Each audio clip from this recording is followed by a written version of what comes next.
मत करी बताएं। बिछी के बतावा हो पिया सड़िया, बिछी के बतावा हो पिया सड़िया, कौन पहन के चली हो सान।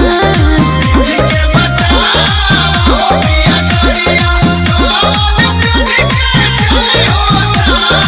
बिछी के बतावा हो पिया सड़िया। देखा जब हमसे पूछा तू न तो हाई कलर देखा तू, हाई कलर कौन हाई वाला जब ही कलर पहरे लू न तो मन करला कि हंडिलवा छोड़ के गड़िया उड़ा दे यहाँ जाती कौन मत। तो काजल वाली पहिर ली का सड़िया। अरे तब तक चलते गड़िया पे मुड़िया घुमाई के चुम्मा ले ले। बाग जी खाली मजाक करीला नाही पागल सुन का।